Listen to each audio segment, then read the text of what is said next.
just feel that we need to move forward. And Nigeria is not a playground where because I like you, I follow you. No. He will tell you on record. My father employed him in customs. My father was in the customs. He employed Atiku in customs.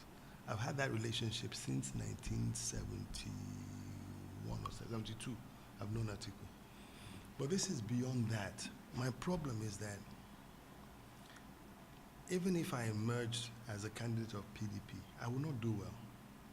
Because the baggage that party carries and the culture of that party is inimical to Nigeria's growth. That's the truth. I know PDP. I'm a founding member of the PDP. Because if you go into the PDP, if you want to deal with corruption,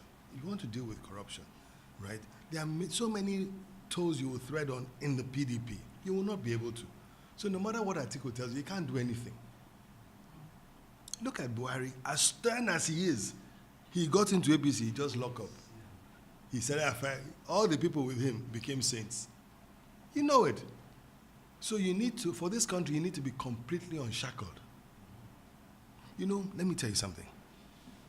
My attitude to being governor was, God has afforded me an incredible platform to affect the lives of people. I must never trifle with it.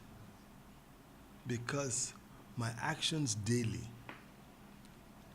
influence and affect the lives of people. And I'd like to go to heaven one day. And he has given me a way of leapfrogging to get to this heaven. So take it seriously. If he affords me the opportunity to be president of Nigeria, I go with the same mindset. And if it's his will, even if I'm in People's Party, whatever party, I'll get there. You know? So it's really not the platform. It helps. But I tell you, no matter how well-intentioned you are on the PDP, you can't do much. Half of the people there have cases in EFCC. You as president, do you really think you'll have the courage, right, to allow those cases go on? I've used the case of Buhari because it's pertinent. Buhari, you know, his mindset, anti-corruption, this. What has he done?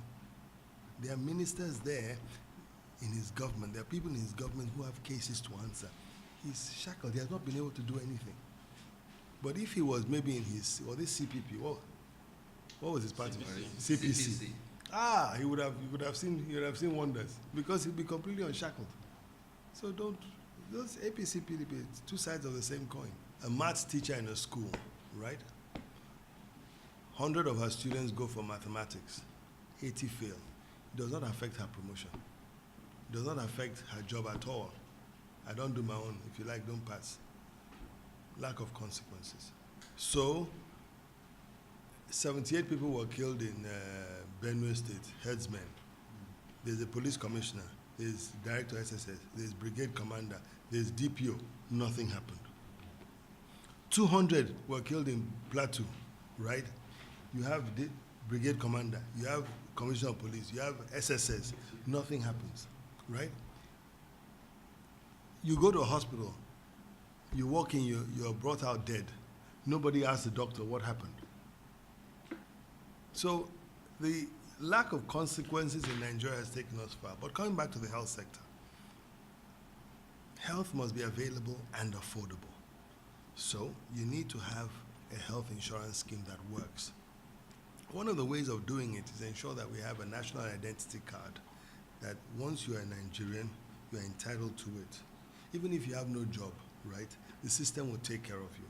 What people are afraid of is that if you do that, the doctors there'll be fraud. But you don't let, because of fear of fraud, kill a good thing. You deal with the issues. Let people know that if you commit fraud, or if a doctor commits fraud, maybe the doctor gives you Panadol and charges you for appendix. The doctor will lose his or her license and will never be able to practice again. Then people will sit up. So you know that, okay, well, I may do it, but if they catch me, you ask yourself whether it's worth it. But in the case of availability, I would say that in every political ward, you must have at least one primary healthcare center. And depending on the size of the ward, any political ward that has more than 5, you must have a minimum number of patient to hospital ratio. So a political ward may need more than 5 primary healthcare centers.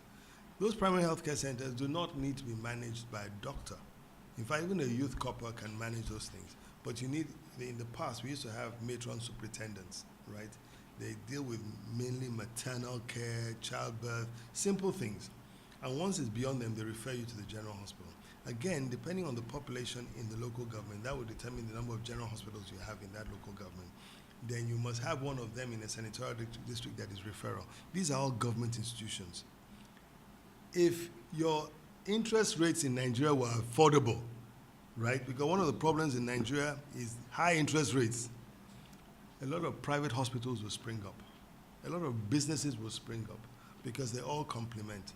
But the critical thing to ensure that our healthcare works is that every case, particularly of death, right, is accounted for. When I was governor, there was a lady who went for childbirth, okay? So I think she had BP or something, high BP. They were meant to, it's a very basic thing. When a woman goes into and has high BP, there's a way they manage it. But this guy didn't manage it well, and she died. And my commissioner for health, he was one that brought that to the, he was very angry. And he wrote to the Nigerian Medical Association. They have an ethics committee that this guy's license must be withdrawn, right?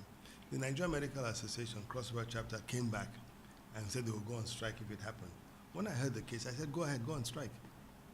Of course, they didn't go on strike in the end, but if, I don't know how the case ended, but if that chap's license, because they brought him, you know, they have a committee, right? He did, all the steps he took were wrong.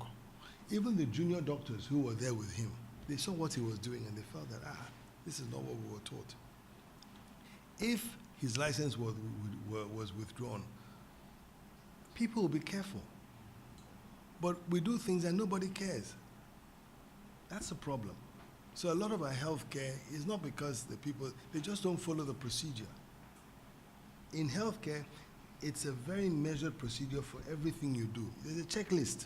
They don't do it. They just don't, you know. I've been in a place where someone was giving surgery without anesthesia. And guess what? It's the pain that killed him. And the hospital, actually we sued this guy, we took this guy he was jailed. The hospital, about half a kilometer away, had everything that was required. It was a car accident case. So they had to do some suturing. He didn't have anesthesia, local, not general, local anesthesia. All he had to do was send to the other hospital to bring it. He didn't, he wanted money. Or you go to a hospital and they say, bring 50,000 naira, if you don't, go away. The person walks out and dies. So if you can take care of consequences in our nation where you know that you're answerable for your omissions and commissions, you have solved half the problem. And let me tell you, consequences were instituted by God. It doesn't mean you're a wicked man. He gave you 10 commandments. He gave you, if you do good, you know where to go. If you do bad, you know where to go. So there's no, you know, so just take that as a grand norm and institute it in your country. But there must be consequences.